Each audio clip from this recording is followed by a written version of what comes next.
rust in the connection. But will that buy you some time? As an inspector, can now you back off from the client, because the client has minimally, that client that has financial problems, foreclosure, you name the problem, but that client with engineer oversight just basically made that fire escape functional until such time that permanent repairs take effect. Is that tread now functional? Yes.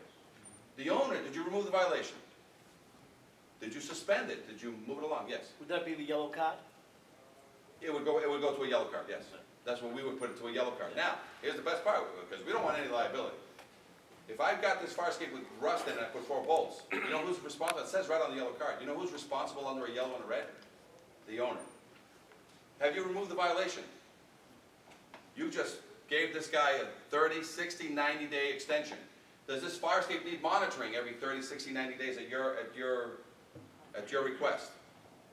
So now you're able to work with this client, but that client just made that fire escape functional. So that $2,000 paint job, which is not going to be acceptable, the $20,000 full repair, which they can't afford, and the $5,000 emergency repair fee that came in by whatever iron worker under the direction of a structural engineer, because you got a report of some kind, you just made the thing functional for the tenants and the firemen, and that owner, for example, can work with that. Will that buy you 1, 3, 6, 9 months? And does it eliminate the violation? You can trigger that anytime, not trigger it, it's always on. You just basically are now working with these people. You know how many iron workers and welding guys will self-finance a repair with the owner over a 12-month period? If it's a $20,000 job, for example, and the owner doesn't have it, but if you give him a year, he will. So the guy comes in, and you're not part of it anyway, it's between the owner and this guy, and all of a sudden they negotiate with that iron worker and say, hey, listen, can you fix this over time and just stretch out my payments, because I collect rent out of this building and I can give you $2,000 a month. Think that's happening as we speak nowadays? Okay?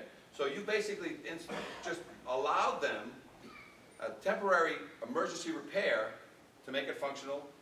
Owner takes all responsibility, all liability, because it's right on tags, it's probably on your reports, and it says, hey, in the meantime, while this thing is on the yellow, and you're taking this 12 months to get it done, anybody gets hurt, firemen, people, it's all on you, because this is not a white certification.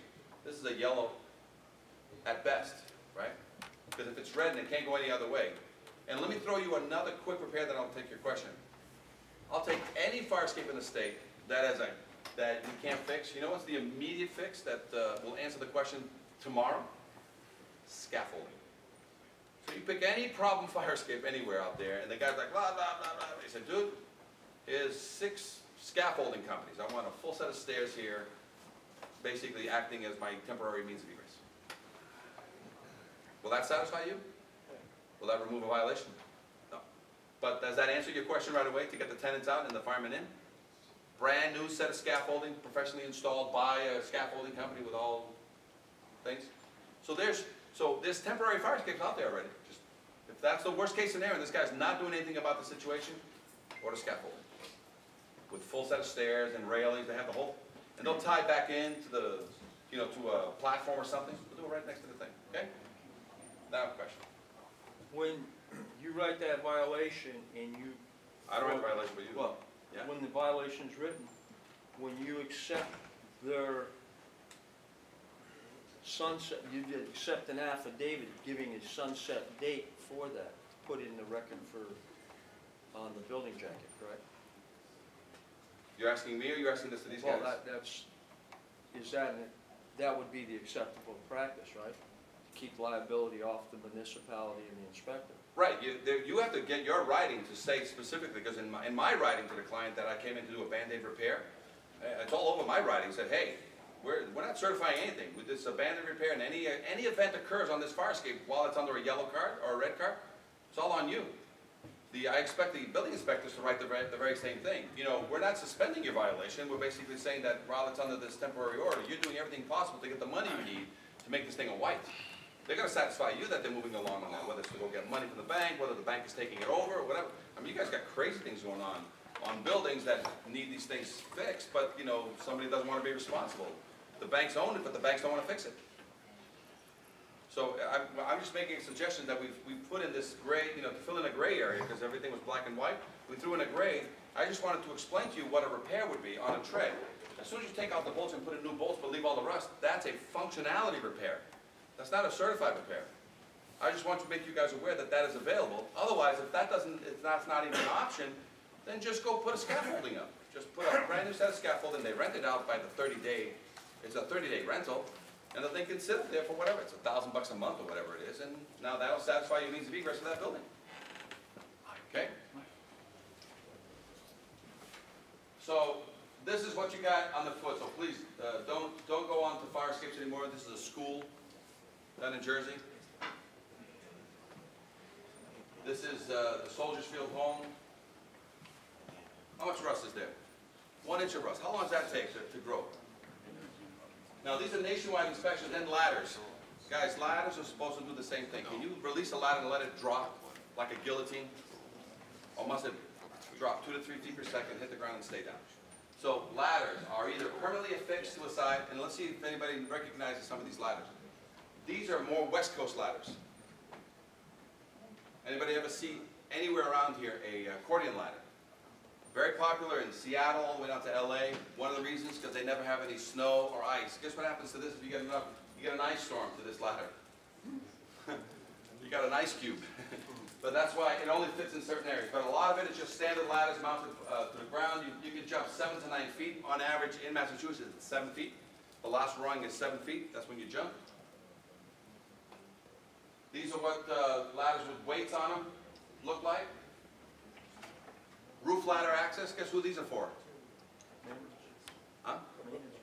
Maintenance people. Really? Anybody else think these are for somebody else? Firefighters. To do what?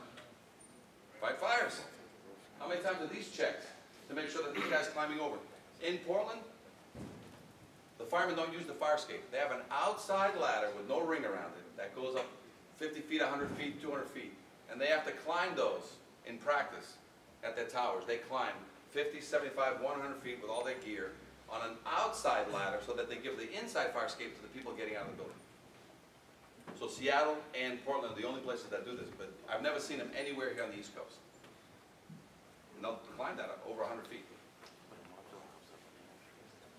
Some people have modified their ladders. They used to be permanent ladders. They put these swing outs. Can I make a swing out that will come down and crush your skull? So these things are illegal, modified illegally. And that's what it looks like when it's down. As long as it doesn't hit a fireman, a dog, or a person, they're great. But if you let them go at the wrong time,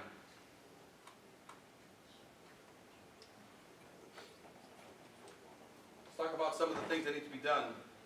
And we're going to do a downtown walk around right now. And we did a class probably 3 weeks ago. Again, we're going to be using Gene Novak. Anybody here have ever spoken to or knows Gene Novak? Yep. And we did a class with him, and right after a class like that, we just walked him downtown, and he's the one that started picking out what's right or what's wrong. So we're going to use that, and I'm going to go to Fire Escape Academy. Here's the list that you guys get now, okay? And that'll be the end of the class once we shoot off the videos, because we really can't go to a downtown right now. But every time we get an inspection anywhere now, you're going to get one of these letters. And this letter says, very briefly, Mr. Inspector, you wrote a violation to my client. Do you want to remove this violation? A level 1 opinion? And I can just write a ton of disclaimers. Just give me my best opinion. I'll keep my costs really low for the client. Or do you want a level 2? And by the way, with a level 1, you're going to get a confidence test. You're going to get my pretty brochure, some photographs. I'm going to tell you, is that all you really want?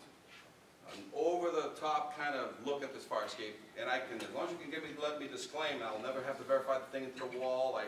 Who cares if the bolts are 50 to 75 years old? As long as you accept my opinion, and I can disclaim these unknowns, I'm never going to get hurt. I can't get sued, because you let me disclaim. But my level 2 says, oh, do you want me to perform a level 2 calculated load test? And I'm going to go into the walls, and I'm going to drill, see that little drill right there? I'm drilling the holes, and I'm going to have my engineer do some calculations to make sure that the steel that's there, so it's a little bit more investigative. Not only am I going to inspect 97% of what I can visually see, and that's pretty common to inspect, but what I don't see is important. And that calculated load test is basically going to give you all the same as the original first inspection, plus photographs. But I'm also going to investigate and tell you whether or not I have some bolts there that either need to be load tested, or I need to reinforce them or replace them. That's a level 2 calculated load test. Or do you want a live load test? And that's a level 3. Live load test says, I've got a perfectly pristine fire escape here, it's 50 to 75 years old. The only way now to fully verify this is to live load test it. Do you want that? Or in lieu of a live load test, will you accept the fact that we've refurbished this client's fire escape, and everything that was an unknown we verified or nullified, and we've backed up because it's 50 to 75 years old, even though he had pristine bolts on his treads and pristine bolts on his support.